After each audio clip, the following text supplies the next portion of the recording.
মুসলমান, আল্লাহ পাক রব্বুল আলামিন বলেন, সেখানে এমন একটা সুন্দর দেহের অধিকারী বানায় দিয়ে দিলাম। 10 মাস 10 দিন পর যখন তুমি মায়ের বুকে লাথি মারে দুনিয়ার বুকে আসলা, মায়ের বুক থেকে যখন, মায়ের গর্ভে থেকে যখন দুনিয়ার বুকে আসলা, তোমাকে আমি অর্ধ অঙ্গ দেই নাই, সুন্দর একটা দেহ দিয়ে দিলাম। তোমার জবানে কথা বলার মতন কোনো শক্তি ছিল না। তুমি তো শুধু কান্না করো, কান্না করো, কান্না করো। তোমার মায়ের স্তনের ভিতর তখন পর্যন্ত খাবার দেই নাই। যেই মাত্র দুনিয়ার বুকে আসলা, অটোমেটিক তোমার মায়ের স্তনের ভিতর খাবার দিয়ে দিলাম। চিৎকার দিয়ে বলা যাবে কি সুবহানাল্লাহ। আল্লাহ পাক রব্বুল আলামিন বলেন, মায়ের স্তনে এমন একটা খাবারের ব্যবস্থা করে দিয়ে দিলাম, যেই খাবারটা না ঠান্ডা না গরম। তুমি শুধু কান্না করো, তোমার মা বুঝতে পারে আমার সন্তানের খাবারের প্রয়োজন পড়েছে। তুমি যখন কান্না করো, তোমার মা বুঝতে পারছে আমার সন্তানের ঘুম পেয়েছে। এমন একটা মায়ের বুকের ভিতরে চুম্বক সৃষ্টি করে দিয়ে দিলাম।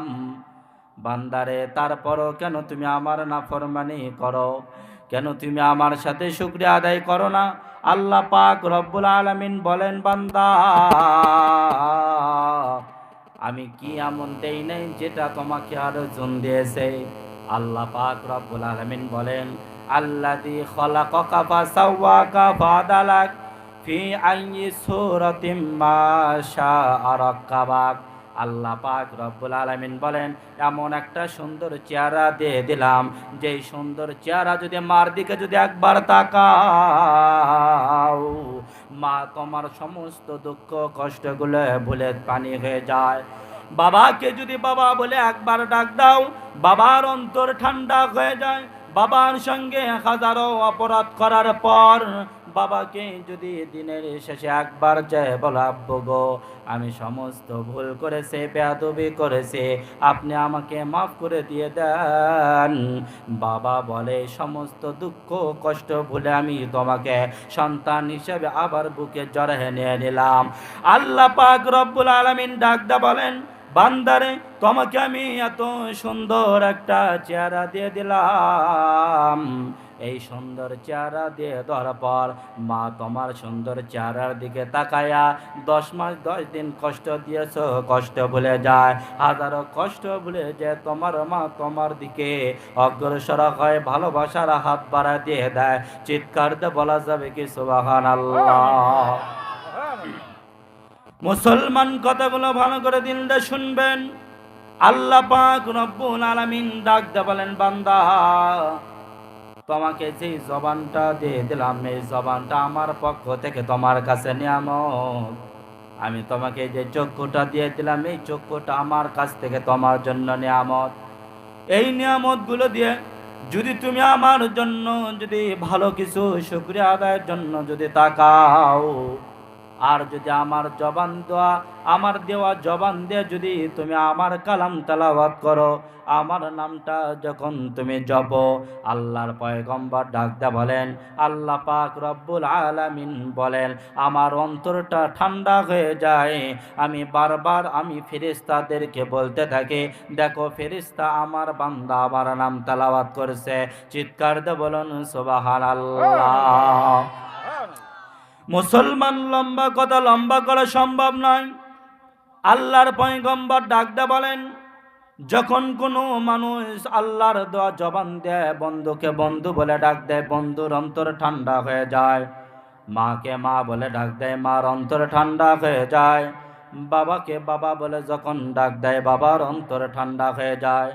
আল্লাহর পয়গম্বর ডাকদা বলেন, আল্লাহ পাক রব্বুল আলামিন বান্দার জবানের দিকে তাকায় থাকে আর বলতে থাকে, না জানি কখন আমার বান্দা আমাকে আল্লাহ বলে একবার ডাক দিয়ে দিবে। চিৎকার দিয়ে বলুন সুবহানাল্লাহ। আল্লাহ পাক রব্বুল আলামিন বলেন, আমার বান্দা না জানি কখন বলবে আল্লাহ, আমার এই জিনিসটা দরকার। আল্লাহ, আমি সারা জীবন গুনার কাজ করেছি, আপনি আমাকে মাফ করে দিয়ে দেন। আল্লাহ পাক রব্বুল আলামিনের পয়গম্বর বলেন, সব সময়ের জন্য বান্দার জবানের দিকে তাকায় তাকে চিৎকার দিয়ে বলা যাবে না সুবহানাল্লাহ। মুসলমান কথাগুলো ভালো করে দিল দিয়ে শুনবেন। আল্লাহ পাক রব্বুল আলামিন ডাক দিয়ে বললেন, বান্দারে তোমাকে আমি জবান দিয়ে দিলাম, এই জবান দিয়ে যখন তুমি আমাকে আল্লাহ বলে ডাক দাও, আমার অন্তর ঠান্ডা হয়ে যায়, আমার অন্তর শীতল হয়ে যায়। তুমি একবার আমাকে ডাক দিয়ে দিবা, আমি তোমার ডাকে ৭০ বার পর্যন্ত জবাব দিতে থাকে। চিৎকার দিয়ে বলুন সুবহানাল্লাহ। আল কোরআনের আলো, আল হাদিসের আলো, দ্বীন ইসলাম, দ্বীন ইসলাম।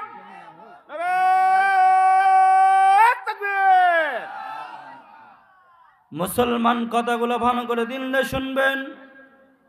আল্লাহ পাক রব্বুল আলামিন ডাক দিয়ে বলেন, বান্দা এগুলা হলো আম নিয়ামত দিয়ে দিলাম। এই নিয়ামতটা একজন হিন্দু, মুসলিম, বৌদ্ধ, খ্রিস্টান সবার জবানে কথা দিয়ে দিলাম, চক্ষু দিয়ে দিলাম, কান দিয়ে দিলাম।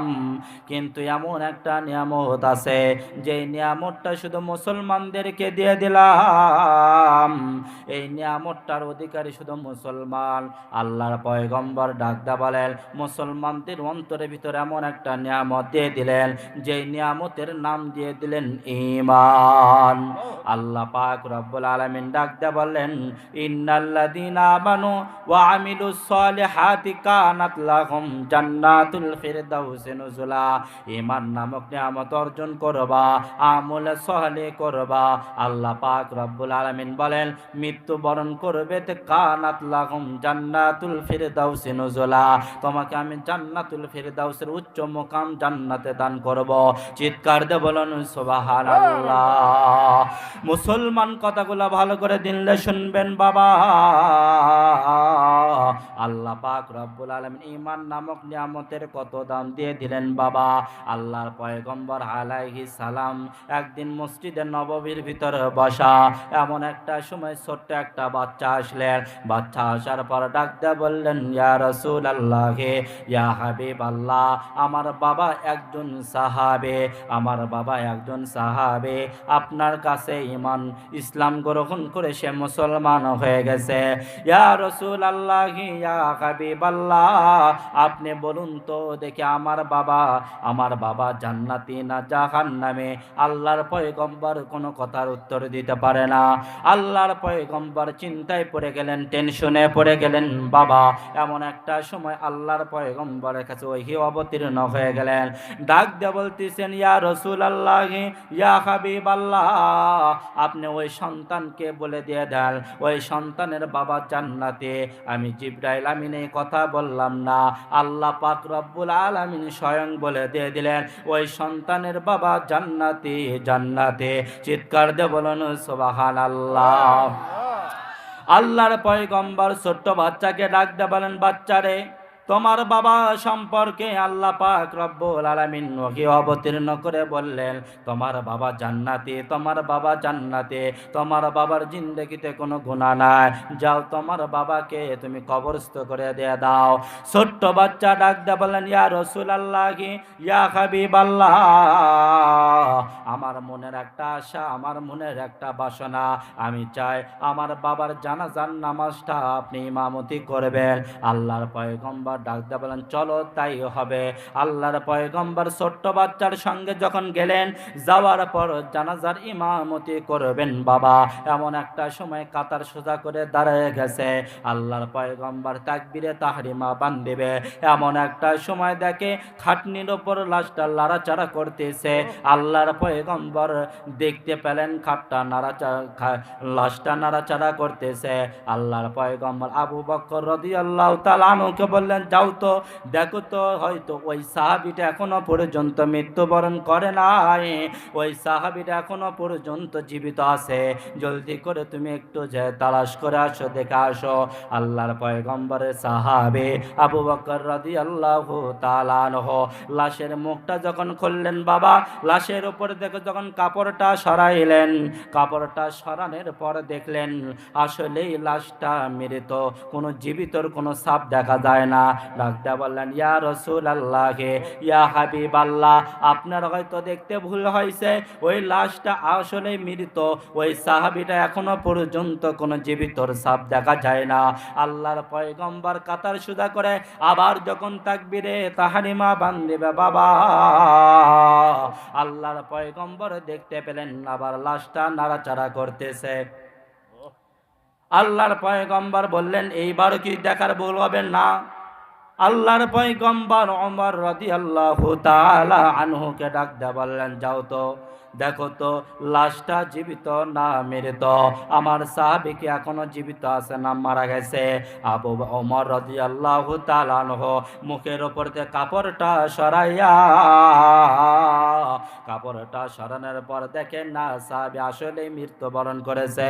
আল্লাহর পয়গম্বরকে ডাক দিয়ে বললেন ইয়া রাসূলুল্লাহ, ইয়া হাবিবাল্লাহ, আপনার হয়তো দেখতে ভুল হয়েছে, আপনার হয়তো দেখতে ভুল হয়েছে, আপনি হয়তো বুঝতে পারেন না আসলেই সাহাবী মৃত্যুবরণ করেছে। আল্লাহর পয়গম্বর মনে হলো সত্যি আমি ভুল দেখেছি। আল্লাহর পয়গম্বর আবার তাকবীরে তাহরিমা বান্দিবে, এমন একটা সময় দেখে লাশটা সত্যি নাড়াচাড়া করতেছে। আল্লাহর পয়গম্বর কোনো সাহাবীকে দিয়া পাঠাইলেন না, সঙ্গে সঙ্গে যাওয়ার পর দেখে লাশটার মুখটা যখন কাপড়টা সরাইছে, লাশের মুখ থেকে যখন কাপড়টা সরানোর পর দেখে আসলে সাহাবী মৃত্যুবরণ করেছে, কিন্তু দেখে লাশের অর্ধেক পরিমাণ পর্যন্ত একটা সাপ কামড় দিয়ে আগলায় রাখছে। আল্লাহর পয়গম্বর চোখের পানি ছেড়ে দিয়ে চিন্তায় পড়ে গেলেন, ডাক দিয়ে বলতেছেন আই রব্বে কারিম, আপনি বললেন এই সাহাবী জান্নাতে, জিবরাইল আমিন বলেছে সাহাবী জান্নাতে, আমি বলেছি সাহাবী জান্নাতে, তাহলে কেন লাশটাকে সাপ অর্ধেক পরিমাণে কামড় দিয়ে আগলায় রাখছে? আল্লাহর পয়গম্বর চোখের পানি ছেড়ে দেয়। ছোট্ট বাচ্চা আসিয়া ডাক দিয়ে বললেন ইয়া রাসূলুল্লাহ, আপনি কি তাহলে মিথ্যা কথা বললেন? তাহলে কি আপনি কি মিথ্যা কথা বললেন? আমার বাবা জান্নাতে, আমার বাবাকে তো আমরা চোখে দেখতে পারতেছি জাহান্নামে। আল্লাহর পয়গম্বর ডাক দিয়ে বলেন আমি তো সরাসরি কোনো কথা বলি না, আমি তো সরাসরি কোনো কথার উত্তর দেই না। আল্লাহ পাক রব্বুল আলামিন যতক্ষণ পর্যন্ত আমাকে যেই কথার উত্তর না জানায়, আল্লাহর পয়গম্বর ডাক দিয়ে বলেন আমি যদি মিথ্যা কথা বলতে চাই তাহলে জিবরাইল আমিন মিথ্যা কথা বলেছে, আর জিবরাইল আমিন যদি মিথ্যা কথা বলে তাহলে আল্লাহ মিথ্যা কথা বলেছে। এটা কোনোদিনও সম্ভব নয়, এটা কোনোদিনও সম্ভব নয়। আল্লাহ সত্য, জিবরাইল আমিনও সত্য, আমিও যা বলেছি তাও সত্য, তবে এর ভিতর একটা রহস্য অবশ্যই লুকায়িত আছে। কথা বলেন ঠিক কিনা? আল্লাহর পয়গম্বর ডাক দিয়ে বলেন ঈমানের এত দাম। আল্লাহ পাক রব্বুল আলামিন ডাক দিয়ে বলেন ওয়াদাল্লাহুল্লাযিনা আমানু ওয়া আমিলুস সলিহাত লাহুম মাগফিরাতুন ওয়া আজরুন আযীম। যখন কোনো মানুষ ঈমান আনবে, যখন কোনো মানুষ আমলে সালেহ করবে, আল্লাহ পাক রব্বুল আলামিন ডাক দিয়ে বলেন ঈমান আনবে তো পিছনের জিন্দেগির সমস্ত গুনাহ কবিরা সগীরাগুলো আমি আল্লাহ মাফ করে দিয়ে দে। চিৎকার দিয়ে বলুন সুবহানাল্লাহ। আল্লাহ পাক রব্বুল আলামিন বলেন ঈমান আনবে তে জিন্দেগির সমস্ত গুনাহগুলো আমি আল্লাহ মাফ করে দিয়েছি। জোরে কোন সুবহানাল্লাহ। আল্লাহ বলেন যদি গুনাহ মাফ করে দিয়ে দিই, এটা তো আমার কাছে তার একটা ছোট্ট উপহার। গুনাহ মাফ করে দিয়ে ক্ষান্ত নয়, লাহুম মাগফিরাতুন ওয়া আজরুন আযীম, দুনিয়া থাকতেই তার মর্যাদা আমি বাড়ায় দিই। জোরে কোন সুবহানাল্লাহ। আরো আস্তে কোন সুবহানাল্লাহ। আপনারা যেভাবে সুবহানাল্লাহ বলতেছেন, বাইরের মানুষ মনে করবে যে বগুড়ার হুজুর মনে হয় একলাই আলোচনা করতেছে। একটু জোরে কোন তো সুবহানাল্লাহ। আমার কথা শুনতে কি কষ্ট হইতেছে? আল্লাহ পাক রব্বুল আলামিন বলেন যে ঈমান নামক দৌলত অর্জন করবে তে তোমার মর্যাদা আমি 1000 গুণা বাড়ায় দিই। জোরে কোন সুবহানাল্লাহ। মুসলমান কথাগুলো ভালো করে দিল দিয়ে শুনবেন। আল্লাহর পয়গম্বর খয়বরের যুদ্ধের সময় তাঁবুর ভিতর বসবাস করতেছিলেন। এমন একটা সময় আল্লাহর পয়গম্বরের সাহাবীরা যুদ্ধের ময়দানে অবস্থান করতেছে, যুদ্ধের জন্য প্রস্তুতি নিতেছিলেন। এমন একটা সময় আসওয়াদ নামক রাখাল আসিয়া ডাক দিয়ে বলেন, হে আল্লাহর পয়গম্বরের সাহাবী, আমি শুনলাম এমন একটা নেতা আসিয়েছে যে নাকি মুসলমানদের নেতা, তোমাদের নাকি নেতা হয়। আমি তার সঙ্গে একটু সাক্ষাৎ করতে চাই, দেখা করতে চাই, আমি চাই তার সঙ্গে একটু কথা বলতে। আল্লাহর পয়গম্বরের সাহাবীরা ডাক দিয়ে বলেন, তুমি কি, তোমার পরিচয়টা আমাদেরকে দাও। ডাক দেয়া বলতেছে, আমার নাম মাসওয়াদ, আমি একজন রাখাল। আমি মনিবের কাছ থেকে কিছু বকরি নিয়ে আমি চরার ভিতরে বসবাস করি, লালন পালন করে, এর দ্বারা কিছু উপার্জনের ব্যবস্থা হয়। আল্লাহর পয়গম্বরের সাহাবী আসওয়াদ নামক রাখালকে ডাক দেয়া বলেন, ওই যে দেখা যায় তাঁবুর ভিতরে যাও, তাঁবুর ভিতরে গেলে তুমি দেখতে পারবা আমাদের নেতা মুহাম্মদুর রাসূলুল্লাহকে। আল্লাহর পয়গম্বরের সাহাবীদের কথা অনুসারে জলদি করে চলে গেলেন তাঁবুর দিকে। তাঁবুর দিকে যাওয়ার পর দেখতে পেলেন আসলে একটা তাঁবু দেখা যায়, এর ভিতরে 2 জন মানুষ বসবাস করতেছিলেন। তাঁবুর সামনে যে ডাক দেয়া বলেন, কে আসো? তাঁবুর ভিতরে কে আসো? আমি একটু তোমাদের সঙ্গে কথা বলতে চাই। আল্লাহর পয়গম্বরের সাহাবী ডাক দেয়া বলেন, কে তুমি? তুই তোমার পরিচয়। আল্লাহর পয়গম্বরের সাহাবীকে পরিচয় দেওয়ার পর আল্লাহর পয়গম্বরকে তার সঙ্গে কথোপকথন করার জন্য সবাই করলেন। সামনে নিয়ে আসার পর ডাক দিয়ে বলতেছেন, ইয়া রাসূলুল্লাহ, ইয়া হাবিবাল্লাহ, আমি তো আসওয়াদ নামক রাখাল। আমার পরিচয় হলো আমি একজন রাখাল। আমার পরিচয় হলো আমি মনিবের কাজ করি, বকরিগুলো চড়াই, দুম্বাগুলো চড়াই। আল্লাহর পয়গম্বরকে ডাক দিয়ে বলেন, ইয়া রাসূলুল্লাহ, আমি জানতে পারলাম আপনারা এখানে যুদ্ধ করার জন্য আসিয়াছেন, আমি একটু আপনার সঙ্গে কথা বলতে চাই। ডাক দিয়ে বললেন, কি কথা বলতে চাও? আল্লাহর পয়গম্বর ডাক দিয়ে বললেন, কি কথা বলতে চাও? আসওয়াদ নামক রাখাল ডাক দিয়ে বলেন, আমি একজন ইহুদি, আমি আপনার হাতে কালমা পড়ে যদি মুসলমান হতে পারে, আমি যদি কালমা পড়ে যদি মুসলমান হতে চাই, তাহলে আমার জন্য কি ফায়দা, আমার জন্য কি লাভ? আমি জানতে চাই আমার জন্য কি লাভ হবে। আল্লাহর পয়গম্বর ডাক দিয়ে বলেন, রাখাল শোনো, তুমি যদি এই মুহূর্তে কালেমা পড়ে মুসলমান হও, আল্লাহর পয়গম্বর ডাক দিয়ে বলেন, তাহলে সঙ্গে সঙ্গে 2টা পুরস্কার পেয়ে যাবা। 1 নাম্বার পুরস্কার হইল কালেমা পড়ে মুসলমান হইবা, তে তোমার জিন্দেগির সমস্ত গুনাহ কবিরা সগীরাগুলো আল্লাহ মাফ করে দিয়ে দেবে। একটু চিৎকার দিয়ে বলা যাবে না সুবহানাল্লাহ? আল্লাহর পয়গম্বর ডাক দিয়ে বলেন, 2 নাম্বার পুরস্কার হলো এই যে আখির জামানার পয়গম্বর মুহাম্মাদুর রাসূলুল্লাহ সাল্লাল্লাহু আলাইহি সাল্লামকে দেখতেছো, আমি তোমাকে আমার বুকে জড়ায় নিয়ে নেব, আমি তো তোমাকে আমার বুকে একটা স্থান করায় দিয়ে দেব। আসওয়াদ নামক রাখাল চোখের পানি টপ টপ টপ টপ করে ছেড়ে দিয়ে ডাক দিয়ে বলেন, ইয়া রাসূলুল্লাহ, ইয়া হাবিবাল্লাহ, আমি তো জানতাম আপনি একজন মুসলমানদের নেতা। আমার একটা ধারণা ছিল, আমি তো জানতাম না জানি কত হাই লেভেলের একজন নেতা। আমি বুঝি তার সঙ্গে কথা বলতে পারতাম না, আমি বুঝি তার সঙ্গে কোনো আলোচনা করতে পারতাম না, হয়তো আমি তার সঙ্গে কোনো সাক্ষাতের ব্যবস্থা করতে পারতাম না। আমার তো ধারণাটা এরকম ছিল। মুসলমান আর জামানার সাথে মিলে দেখেন, একটা মেম্বার চেয়ারম্যানকেও ফজরের পর তাকে তালাশে পাওয়া যায় না। কথা বলেন ঠিক কিনা? একজন মেম্বার চেয়ারম্যান ভোটে উঠার পর, জিতার পর আগেই যাইতো রাতের বেলা মানুষের বাড়ি বাড়ি ভোট চাওয়ার জন্য। ভোট থেকে জেতার পর ভোটের গ্রাহকটা তার বাড়িতে যায়, জনসাধারণ তাকে তালাশ করে পায় না। শুধু তাই নয়, একটা বকরি বিক্রি করবে, শুধুমাত্র একটা ছাপের দরকার, একটা কাগজের দরকার, তার একটা প্রমাণ দরকার। এই প্রমাণটা নেওয়ার জন্য কত রাখাল ভাই, কত কৃষক মানুষ দিনের পর দিন একটা মেম্বার চেয়ারম্যানের বাড়িতে পাক দেওয়া লাগে। কথা কন না কেন? শুধু তাই নয়, এমন একটা পরিস্থিতি হয়ে গেছে যে মানুষ চিন্তা ভাবনা করে যে ভোটে ওঠার পর সে মনে হয় আর এই দুনিয়ার মানুষ থাকে না, অন্য জগতের মানুষ হয়ে যায়। কথা কন না কেন? শুধু কি তাই? এগুলা কথা বললে মানুষ খারাপ, কথা বোঝেন নাই? যাই হোক, আসওয়াদ নামক রাখাল বলতেছে, ইয়া রাসূলুল্লাহ, আমার তো ধারণা ছিল আপনি বুঝি কত বড় হাই লেভেলের নেতা, আপনি তো এত বড় একটা জাতির নেতা, আমি বুঝি আপনার সঙ্গে সাক্ষাৎ করতে পারবো না।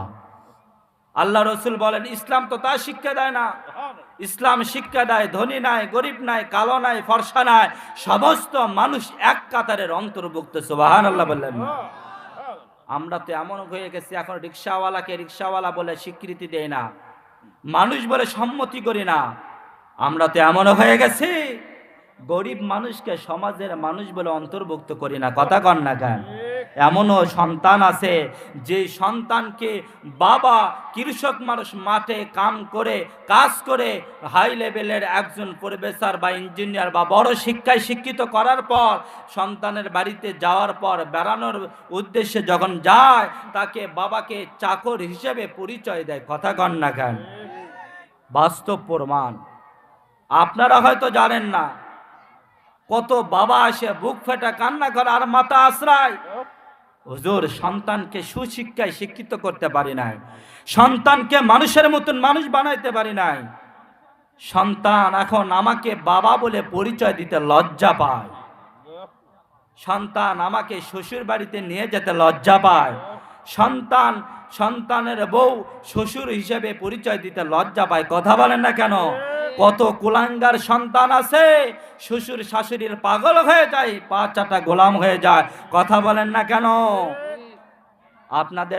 আপনাদের সমাজে নাই?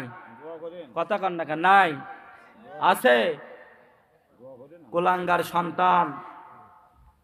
সন্তান একটু বড় ধরনের চাকরি পায়, স্ত্রীকে ফ্ল্যাট বাসা নিয়ে আলাদা হয়ে যায়, বাবা দিনের পর দিন অসুস্থ হয়ে না খায় কাতরাইতে মারা যায়, সন্তান কোনো খোঁজ খবরে নেয় না।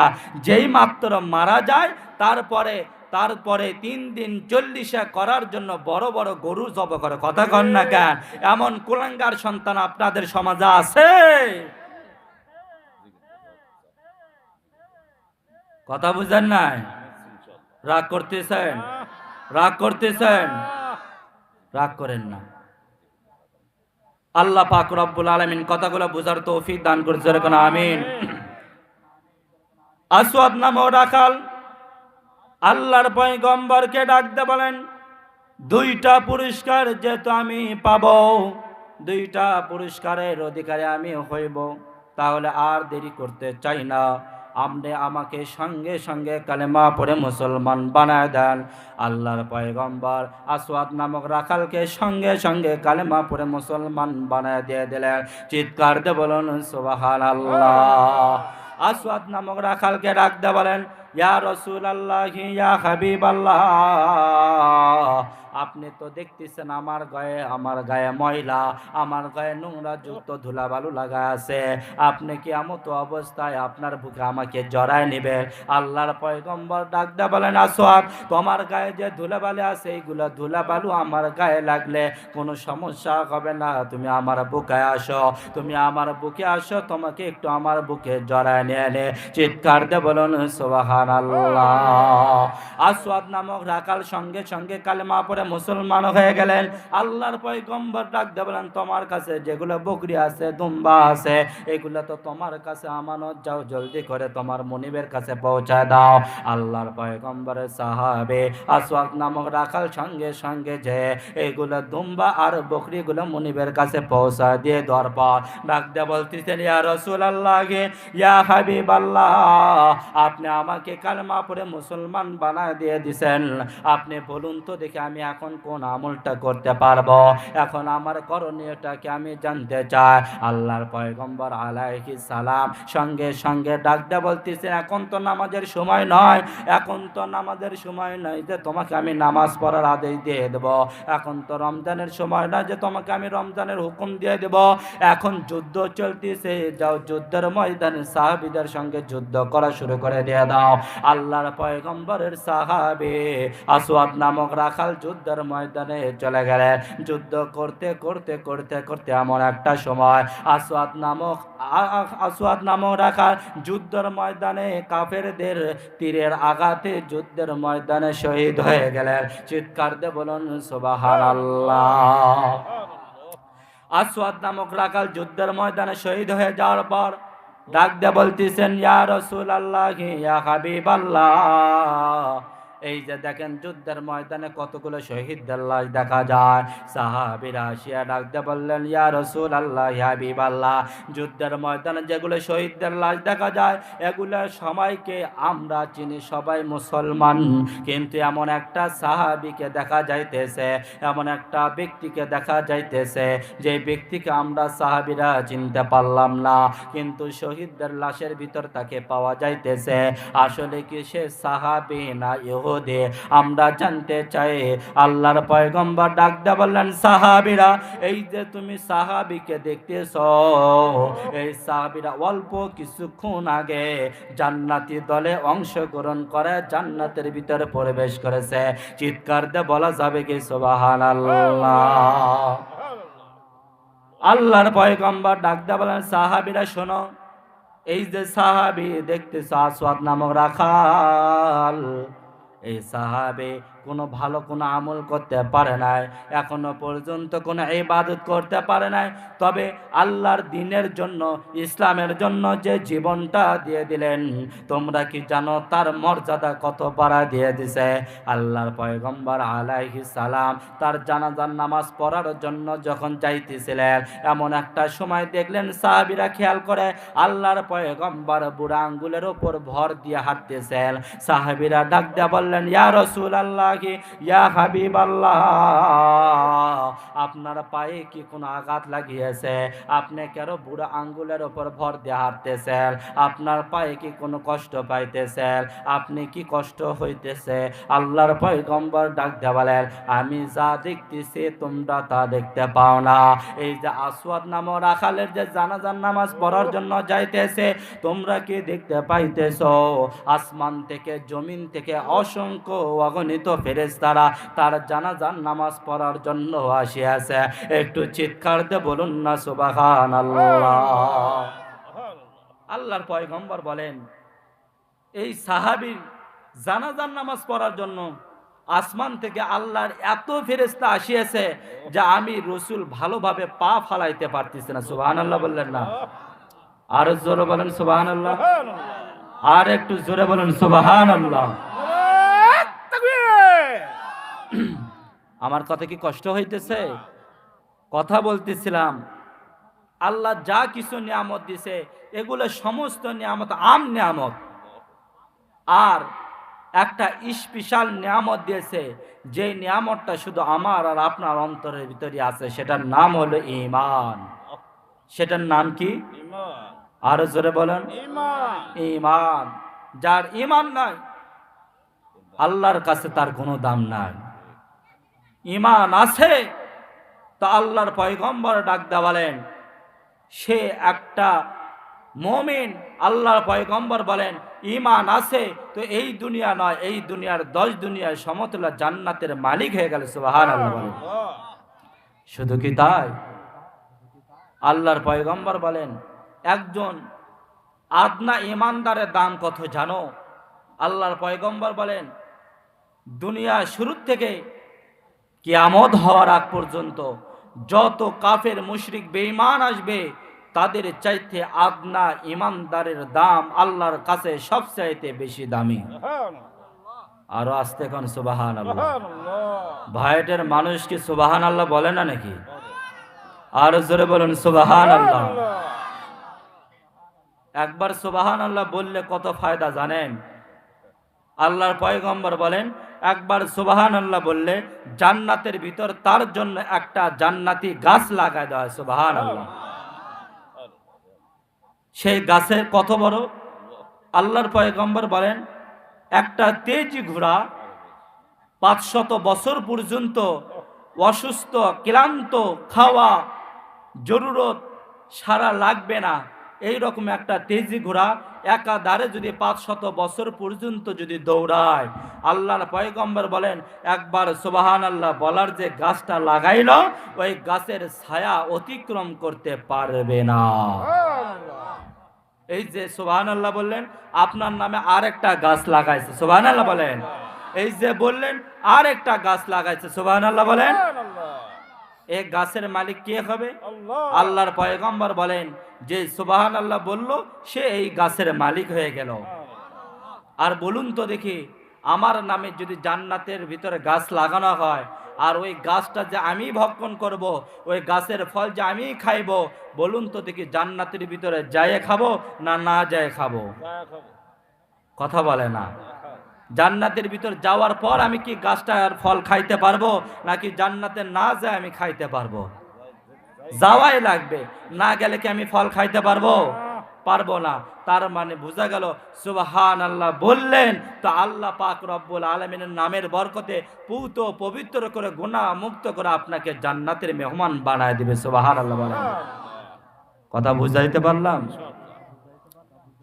যাই হোক, যে আলোচনা করতেছিলাম, আল্লাহর পয়গম্বর ডাকতে বলেন একবার যদি কেউ বলে লা ইলাহা ইল্লাল্লাহু মুহাম্মাদুর রাসূলুল্লাহ, অন্তর থেকে বলেছে, তা আল্লাহ রাসূল বলেন মান ক্বালা লা ইলাহা ইল্লাল্লাহ, যে একবার যদি কেউ একবার বলে যে আল্লাহকে স্বীকৃতি দেয়, আপনা ঈমানওয়ালা যদি মানুষ হয়, সেই মানুষে মৃত্যুবরণ করবে তে জান্নাতের মেহমান হয়ে যাবে। সুবহানাল্লাহ বলেন। মুসলমান কথাগুলো ভালো করে দিল দিয়ে শুনবেন। আল্লাহর পয়গম্বর ডাকদা বলেন ইমানদারের কত দাম, ইমানদারের কত দাম। একজন আপনার ইমানদারের দাম আল্লাহর কাছে কত বেশি জানো? আল্লাহর পয়গম্বর আলাইহিস সালাম বলেন যখন কোন মুসলমান যখন মারা যায়, কোন মুসলমান যখন মারা যাবে বাবা, আল্লাহর পয়গম্বর ডাকতে বলেন ইমানদার যখন মারা যাবে তখন তার কবরটা হয়ে যাবে জান্নাতের টুকরা। আর যখন কোনো বেঈমান মারা যাবে বাবা, মৃত্যুর যন্ত্রণা ভক্ষণ করতে করতে তাকে কষ্ট দিয়ে মৃত্যুবরণ করা হয়। আল্লাহর পয়গম্বর ডাকতে বলেন ঈমানওয়ালা মানুষের মৃত্যুটা কেমন? আল্লাহর পয়গম্বর ডাকতে বলেন, আল্লাহর পয়গম্বর ডাকতে বলেন মালাকুল মউত যখন রূহটা কবজ করবে, তার পায়ের বুড়া আঙ্গুল থেকে জানটা কবজ করা শুরু হয়ে যায়। তাকে যখন রূহটা উপরে দিকে নিয়ে আসা হয়, আল্লাহর পয়গম্বর ডাকতে বলেন আস্তে আস্তে যখন হলকের কাছে নিয়ে আসা হয়, হলকের কাছে নিয়ে আসার পর ওই মৃত্যু ব্যক্তির ওপর চোখের উপর একটা পর্দা দেওয়া হয়। ওই পর্দা দেওয়ার কারণে সে আর দুনিয়ার কোনো মানুষকে দেখতে পারে না, কোনো আত্মীয় স্বজনকে সে চিনতে পারে না, কিন্তু ছটফট করতে থাকে, ছটফট করতে থাকে। মালাকুল মউতকে যখন দেখে চোখটা বড় বড় করে, আল্লাহর পয়গম্বর ডাকতে বলেন এমন সময় মৃত্যুর যন্ত্রণা দিয়ে তার জানটা কবজ করে নেওয়া হয়। আল্লাহর পয়গম্বর ডাকতে বলেন মৃত্যুর যন্ত্রণা ভক্ষণ করে ক্ষান্ত নয়, মৃত্যুর যন্ত্রণা কষ্ট দিয়ে শুধু ক্ষান্ত নয়, কবরের ভিতর যখন রাখা হবে বাবা, কবরের ভিতর রাখার সঙ্গে সঙ্গে কবরটা হয়ে যাবে জাহান্নামের একটা গর্ত। আল্লাহর পয়গম্বর বলেন কবরটা এমন জাহান্নামের গর্ত বাবা। একটা কথা বলে দিয়ে বিদায় নিয়ে নেব বাবা, সময় সংক্ষিপ্ত হয়ে গেছে, আর লম্বা করা সম্ভব নয়।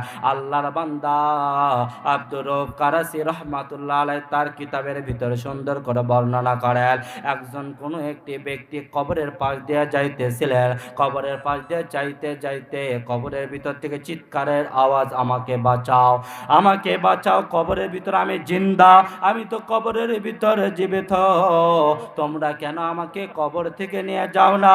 আল্লাহর পয়গম্বর যে বললেন কবরের ভিতর দাও দাও করে আগুন জ্বালায় দেওয়া হয়। আব্দুর রউফ কারাসি রহমাতুল্লাহি আলাইহি যখন ঘটনাটা বর্ণনা করতে যে ডাকতে বলেন গ্রামের ময় মুরব্বী ইমাম মুয়াজ্জিন মিলে সমস্ত মানুষের সম্মতি মিলে কবরটা খনন করার পর যখন লাশটা তোলা হলো, তখন কবরটা একটু খনন করার পর দেখে কবরের ভিতর থেকে একটা মানুষ চিৎকার দিয়ে দৌড়ে বাড়িতে চলে গেলেন। বাবা বাড়িতে যাওয়ার পর ডাক দিয়ে বলতেছেন, সমস্ত মানুষ ডাক দিয়ে বলতেছেন, আপনার কেন কবরের ভিতরে এমন অবস্থা? আপনি কেন এই অপরাধের কারণে আপনাকে শাস্তি দেওয়া হইতেছে? আব্দুর রউফ কারাসি রহমাতুল্লাহ আলাইহি বলেন, আমি তো দুনিয়াতে থাকতে এমন একটা ব্যবসা করতাম, যেই ব্যবসা করার কারণে আমাকে এই রকম একটা শাস্তি দেওয়া হইতেছে। বলতেছে কি ব্যবসা করতেছেন আমরা জানতে চাই। বলেন আমি একজন হাজি মানুষ ছিলাম, কিন্তু আমি হিসাবে কম রাখতাম। আমি যখন মানুষকে মালামাল দিতাম, ব্যবসায়িক মানুষ ছিলাম, আমি মানুষকে পণ্য দেওয়ারটা আমি একটু কম পণ্য দিতাম। আমি খাবারের ভিতরে ভেজাল দিয়ে দিতাম, মানুষকে ন্যায্য দাম নিয়ে ভেজাল যুক্ত খাবার আমি পরিবেশন করতাম। যার কারণে আমার কবরের ভিতরে এরকম আযাব, আমার কবরের ভিতরে এরকম শাস্তি। আমি তো এই কবরের ভিতর অনেক দিন যাবৎ পর্যন্ত আমি কষ্ট ভক্ষণ করতেছে। আমার কবরের ভিতরে এত যন্ত্রণা, আমি কবরের আযাব আর সহ্য করতে পারি না। আল্লাহর পয়গম্বর আলাইহিস সালাম ডাক দিয়ে বলেন, ঈমান নিয়ে যাইবাতে কবরটা তোমার জন্য জান্নাতের টুকরা হয়ে যাবে। চিৎকার দিয়ে বলুন সুবহানাল্লাহ। কালমা পড়ুন লা ইলাহা লা ইলাহা ইল্লাল্লাহ, লা ইলাহা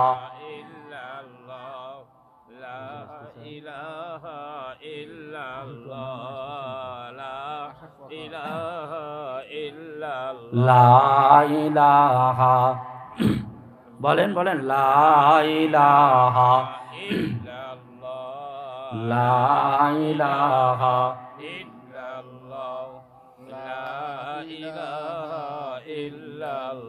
লা ইলাহা লা ইলাহা ইল্লাল্লাহু মুহাম্মাদুর রাসূলুল্লাহ। আল্লাহ পাক রব্বুল আলামিন ডাক দিয়ে বলেন, বান্দারে তোমাকে আমি ঈমান নামক দৌলত দিয়ে দিলাম। এই ঈমান নামক দৌলত নেওয়ার পর কেন এখনো পর্যন্ত নামাজ পড়তে পারো না? এখনো পর্যন্ত কেন গুনার কাজ ছাড়তে পারো না? আল্লাহর পয়গম্বর ডাক দিয়ে বলে, তুমি যে বেঈমান হয়ে যাইতেছো, শয়তান তোমাকে বেঈমান বানাইতেছে, তুমি ভাবতেও পারতেছো না। আল্লাহর পয়গম্বর ডাক দিয়ে বলেন, যখন তুমি নামাজ না পড়ে যখন চা স্টলে টিভির দোকানে যখন তুমি আড্ডা দাও, আল্লাহর পয়গম্বর ডাক দিয়ে বলেন, আল্লাহ পাক রব্বুল আলামিন তখন লজ্জা পায়, শরম পায়। আল্লাহর পয়গম্বর ডাক দিয়ে বলেন, আর যখন কোনো মানুষ যখন ফজরের নামাজের সময় আজান দেওয়ার পর যখন ঠান্ডা পানি দিয়ে ওযু করে যখন মসজিদের দিকে যখন যায়, বাবা আল্লাহর পয়গম্বর ডাক দিয়ে বলেন, আল্লাহ পাক রব্বুল আলামিন ডাক দিয়ে বলেন, দেখো আমার বান্দা কোথায় যায়। আল্লাহর ফেরেশতারা ডাক দিয়ে বললেন, ইয়া রাসূলুল্লাহ। আল্লাহর পয়গম্বর ডাক দিয়ে বলেন, আল্লাহ পাক রব্বুল আলামিনকে ফেরেশতারা ডাক দিয়ে বলতে থাকেন, আল্লাহ আপনার বান্দা তো আপনার হুকুমে সারা দিয়ে মসজিদের দিকে যাইতেছে, আপনার কুদরতি কদমে সিজদা করার জন্য যায়। আল্লাহর পয়গম্বর ডাক দিয়ে বলেন, আল্লাহর বান্দা যখন তাকবীরে তাহরিমা বান্দার সঙ্গে সঙ্গে আল্লাহ পাক রব্বুল আলামিন ডাক দিয়ে বলেন, আমার বান্দা কোথায় দাঁড়াইলো? ডাক দিয়া বলতেছেন, আপনার বান্দা তো একজন গুনাহগার, আপনার বান্দা গুনাহগার হওয়া সত্ত্বেও আপনার সামনে তাকবীরে তাহরিমা বান্দায় দাঁড়ায় গেছে। বান্দা ডাক দিয়া বলতেছেন, সুবহানাকা আল্লাহুম্মা ওয়া বিহামদিকা ওয়া তাবারাকা ইসমুকা ওয়া তাআলা জাদ্দুকা ওয়া লা ইলাহা গায়রুক।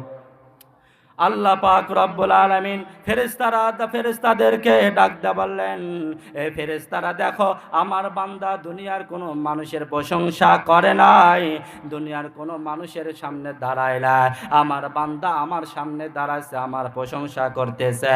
আমার বান্দারা যখন বলে আলহামদুলিল্লাহি রব্বিল আলামিন, সমস্ত জগতের প্রশংসা আপনার জন্য, আল্লাহ পাক রব্বুল আলামিন ফেরেশতাদের সামনে বান্দার প্রশংসা করতে থাকে, চিৎকার দিয়ে বলা যাবে না সুবহানাল্লাহ?